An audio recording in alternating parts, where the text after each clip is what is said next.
Vous venez de vous rompre le ligament croisé antérieur LCA et vous souhaitez connaître les différentes options thérapeutiques. Toute l'équipe de professionnels de la santé et de la clinique de la sauvegarde est là pour vous aider à prendre la meilleure décision. Après rupture du LCA, la première étape consiste à rassembler votre équipe. Cette équipe vous aidera à prendre les décisions tout au long de votre prise en charge, vous guidera au cours de la rééducation et également vous gardera motivé. Votre équipe peut inclure votre kinésithérapeute, votre médecin du sport, un préparateur physique, un chirurgien, également votre entraîneur, votre famille, des coéquipiers ou des amis. La deuxième étape est de commencer le plus rapidement possible votre rééducation. Les recommandations actuelles préconisent de retarder la prise de décision quant à la chirurgie une fois que vous aurez récupéré une fonction normale de votre genou. Cette rééducation doit être de haute qualité, intensive et débuter immédiatement après la rupture. Haute qualité signifie rééducation active, basée sur le gain de la mobilité, retrouver l'extension et la flexion du genou, le renforcement, principalement du quadriceps et des ischio-jambiers, et le travail fonctionnel, c'est-à-dire la marche, la course, puis les changements de direction.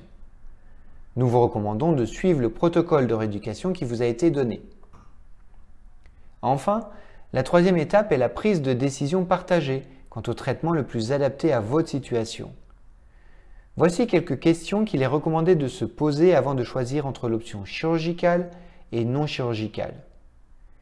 Quels sont mes objectifs? Généralement, quel type de sport je souhaite reprendre? Sport à risque ou non? À quel niveau? En loisir? En compétition? Ai-je eu toutes les informations quant aux différentes options thérapeutiques possibles? Ai-je eu assez de temps pour prendre ma décision? Également, quelles sont mes valeurs? Quels sont les risques et bénéfices de chacune des options thérapeutiques? Et finalement, ai-je été écouté dans ce processus de prise de décision? Voici quelques facteurs qui entrent en compte pour savoir si la chirurgie est la meilleure option pour vous. Votre âge, la survenue d'épisodes d'instabilité, c'est-à-dire le genou qui se dérobe, qui lâche avec douleur et gonflement. Si vous avez eu des lésions associées à la rupture du LCA, comme une lésion méniscale, la forme de vos os, et enfin votre envie de pratiquer des sports pivots à haut niveau ou des sports qui impliquent des sauts et des réceptions.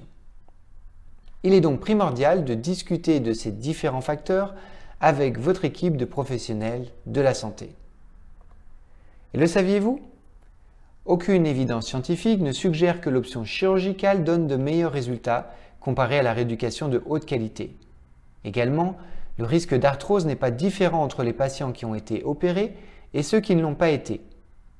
En effet, les prises en charge chirurgicales et non chirurgicales donnent des résultats similaires au niveau de la fonction, de la qualité de vie et de la capacité à reprendre le sport après la blessure, même les sports considérés comme à risque. Il n'y a aucune différence en termes de résultats entre les deux options de traitement. Cependant, la moitié des patients qui choisissent l'option non chirurgicale a dû avoir recours à la chirurgie. Vous l'avez compris, votre option de traitement doit être individualisée en fonction de vos besoins après une période de rééducation de haute qualité. Toute l'équipe de professionnels de la santé de la clinique de la sauvegarde est là pour vous aider à choisir la meilleure prise en charge pour votre genou. N'hésitez pas à en discuter avec eux.